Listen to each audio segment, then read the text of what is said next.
Because reading a novel or a newspaper written by professionals and edited through proofreaders and editors just isn't the same as reading something some random guy in Nebraska tweeted out in 20 seconds using only 4 brain cells to facilitate the entire process.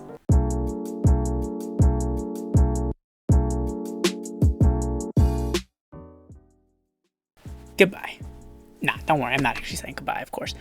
But did you know that word you've heard so many times wasn't always that way? In fact, it wasn't even always a word. It originated as a phrase, God be with ye, which at some point around the 1500s mushed into one word, God bleh. God bleh. Yeah, I can never pronounce it. But anyways, I think from here you can probably deduce how that became goodbye. Unless you're dumb, of course. Speaking of which, that word's changed too. No, not the word itself, but its meaning. You see, the word dumb used to exclusively refer to a mute, someone who was unable to speak. But over time, it evolved the new definition that we know and love today, while retaining its previous meaning as well. And these aren't the only examples. You see, the English language has evolved many, many times, and that hasn't stopped anytime recently, and it never will. As the world changes, so does the language to accommodate that change. Like when smartphones blew up. No, not that kind of blew up. But suddenly people were doing something they'd never done before at such a high rate. They themselves were taking photos of themselves, and the next thing you know, it's 2013, and the word selfie is officially added to the Oxford Dictionary. The English language has never been, and never will be, stagnant. It is an ever-changing landscape molding to the people who speak it. Because language is what we make it. Words have meaning because we decide it has meaning.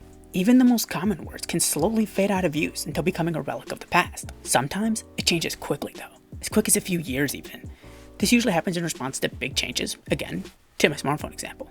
In 2007, the iPhone hit the market, and by 2013, over 50% of Americans owned a smartphone. And with this new device rapidly making its way into everyone's pockets, rapidly developed new phrases and new words that had never been seen before in the English language, but were now standard, understood words, not teenage slang, not abbreviations, real words with singular, understood meanings. But this isn't the usual case. Usually, language evolves slowly and imperceptibly, if not for historical hindsight. And even with that, we can never seem to pinpoint exactly where or when it evolves. It just kind of appears almost magically. We can usually only give very vague estimations around 100 years. But sometimes, rarely, perhaps very rarely, a word will be invented by one person with one clear origin. A famous example would be Shakespeare, who according to Shakespeare.org article, link in the description, was estimated to have created 1,700 words.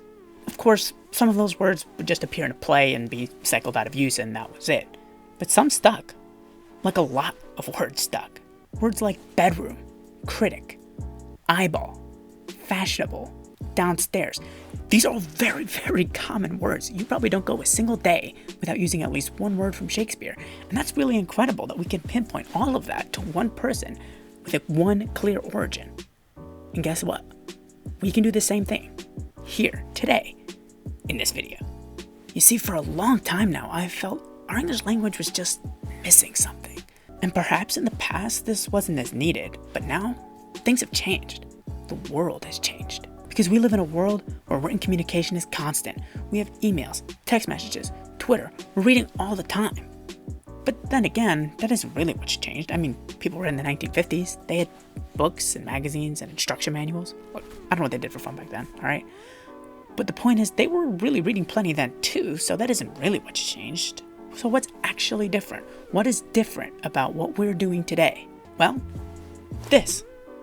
This is what's different. We've all seen this before, trying to deduce based on subjective nuances of the English lexicon whether or not this person is being serious or sarcastic. But this tweet is a microcosm of social media interactions. You see, what has truly changed isn't the amount of reading that we're doing, it's the kind of reading that we're doing. Because reading a novel or a newspaper written by professionals and edited through proofreaders and editors just isn't the same as reading something some random guy in Nebraska tweeted out in 20 seconds using only 4 brain cells to facilitate the entire process. Which now you, Mr. Intellectual, has to decipher and read between the lines so you know whether to make fun of him for saying something so idiotic or to make fun of the people making fun of him for not getting the sarcasm. It's a difficult world we live in. But jokes aside, it isn't the sheer amount of reading that has changed. It is the kind of reading that has changed. And with this change heralds a new era of the English language. Thus, the time for an addition has come. We need a punctuation mark for sarcasm.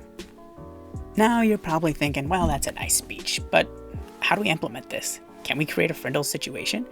Can we get everyone to just start using this sarcasm punctuation mark out of nowhere? Well, sort of. There is already a punctuation marker on your phones that you can today, right now, begin using. And now that you see how to access it, why don't you get some practice? Leave a comment down below using the sarcasm mark.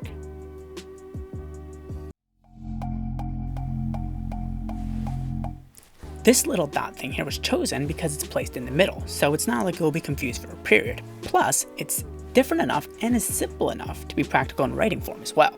And as to the previous function of the mark, well, that's the easy part. The dot is a bulletin point, which is frankly meant to be used in very specific, very obvious contexts. And more importantly, with bulletin points, it's used at the beginning of the sentence, while our use of it will be at the end. So there will be no crossover, and it can add our new definition and maintain its previous function.